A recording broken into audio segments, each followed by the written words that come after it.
BJP के सहयोग से नीतीश कुमार के नेतृत्व में बिहार में एनडीए की सरकार बन गई है। अब नीतीश कैबिनेट के विस्तार की चर्चा जोरों पर है। कहा जा रहा है कि जल्द ही नए मंत्री बनाए जाएंगे। इसके पहले पूर्व मुख्यमंत्री जीतन राम मांझी ने सरकार में भागीदारी को लेकर बड़ा बयान दिया है।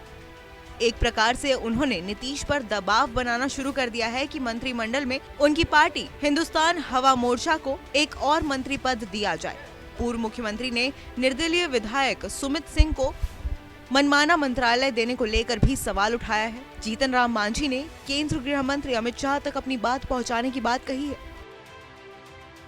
बिहार में मंत्रिमंडल विस्तार से पहले जीतन राम मांझी ने प्रेशर पॉलिटिक्स शुरू कर दी है और कहा है कि कम से कम एक और मंत्री पद उनकी पार्टी को मिलना चाहिए। तंज कसते हुए कहा कि निर्दलीय विधायकों को मनचाहा विभाग मिल रहा है तो हमारी तो एक पार्टी है। उन्होंने अपनी पार्टी के सरवण विधायक अनिल कुमार को मंत्री पद देने की मांग जोर शोर से उठाई है। एक न्यूज चैनल से बात करते हुए पूर्व सीएम ने कहा है कि महत्वपूर्ण मंत्रालय दिया जाना चाहिए। साथ ही उन्होंने कहा कि हमने मांगा था कि हमें 2 मंत्री पद चाहिए। हमारी पार्टी में एक कदावर नेता अनिल कुमार हैं जो 4 बार विधायक रहे हैं और पूर्व की सरकार में मंत्री भी रहे। उन पर कोई दाग आरोप भी नहीं है।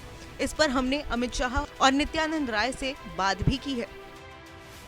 सरकार बनने से पहले खबर आई थी कि महागठबंधन की ओर से उनकी पार्टी को ऑफर दिया जा रहा है। जीतन राम मांझी ने इस पर हामी भरी। उन्होंने कहा कि उनकी ओर से बड़ा ऑफर आया था लेकिन एनडीए में रहने के लिए उन्होंने ये ऑफर ठुकरा दिया। अमित शाह बोले थे कि 2 मंत्री पद देना मुश्किल है लेकिन निर्दलीय को जब मनचाहा विभाग दिया जा सकता है तो उनके लिए कुछ भी मुश्किल नहीं है।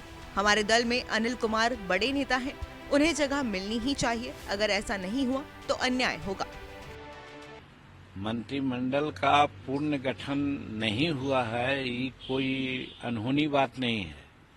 बहुत बार ऐसा हुआ है कि प्रथम मंत्रिमंडल का गठन होता है, मुख्यमंत्री 1 या 2 या 3 लोगों के साथ जो शपथ ग्रहण करते हैं उसे 10 दिन 15 दिन के बाद अपना एक्सपेंशन होता है। एक बात जो नहीं हुई है वो हमको भी लगता है कि शायद ये पहला बार है कि मुख्यमंत्री शपथ ग्रहण कर लिए, 8 मंत्रियों का भी उन्होंने ओहदा दिलवाया लेकिन विभाग अभी तक शायद नहीं बटा है। तो विभाग बढ़ जाना चाहिए था और बाकी सारा विभाग मुख्यमंत्री के पास होता, फिर जब नया ओस होता सब लोगों का तो फिर उसी तरह से विभाग बढ़ जाता। तो ये नहीं हुआ है लेकिन ये स्वेच्छा है हमारे मुख्यमंत्री का और भला बुरा सब वो समझते हैं, तो उनकी स्वेच्छा है तो इस पर हम लोग कुछ कह नहीं सकते हैं।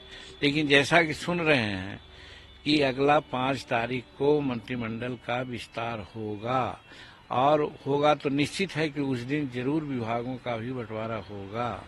तो 28 तारीख को मोहर ओथ लिया उन्होंने और 5 तारीख को यदि दूसरा मंत्रिमंडल का विस्तार होगा तो ये बहुत ज्यादा समय इसको नहीं कहा जा सकता है। इसलिए इस पर कोई प्रश्न उठाना मैं समझता हूँ उचित नहीं है।